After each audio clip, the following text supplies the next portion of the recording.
I walk the dog about 2 miles every morning. Then I work in the garden a lot. Even in the wintertime, when it's 10 degrees outside, I'll walk 2 or 3 miles. So I was always active. We went to St. Louis last year, or the year before last, in December, and I noticed that when I would walk, I couldn't catch my breath. I thought it was all just stress. They noticed on the CAT scan in January that he had, like, his lungs looked not good at all. The diagnosis eventually was idiopathic pulmonary fibrosis. He went in a regular room, then he went into an intermediate care area, then he went into ICU. He wasn't getting better, he was getting worse. I remember listening to a respiratory therapist, and she's coming to see me. She said, "You need a transplant now." The surgeon and everybody were saying, now, back before December, we were walking 5 to 7 miles a day, because we told him he was, and he was.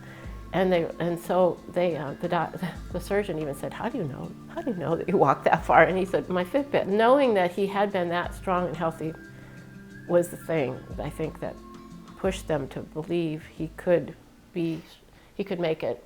So I remember leaving my room and going down the hallway, and all the nurses and technicians and doctors were all waving and clapping their hands as I was going off to surgery.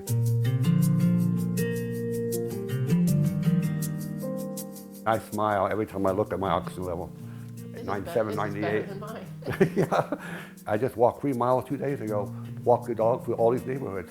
And my goal is to get to 5 miles here in the next 2 months. I remember finally getting off the drugs, and I was supposed to walk 200, 250 feet, and I couldn't do it. I mean, I had problems with all kinds of things, you know, as far as all the tubes, all the bodily functions were just not working right yet. And then that day, I woke up and said, I'm going to do this. I walked the whole periphery of the nurse's station. I'm very motivated. You know, my grandkids, my kids, Carol, of course. It was like, you know, I'm not done with this world yet. And that's kind of, you know, I've been talking to God through this whole thing. I'm not done with this world yet. And I kind of made that point.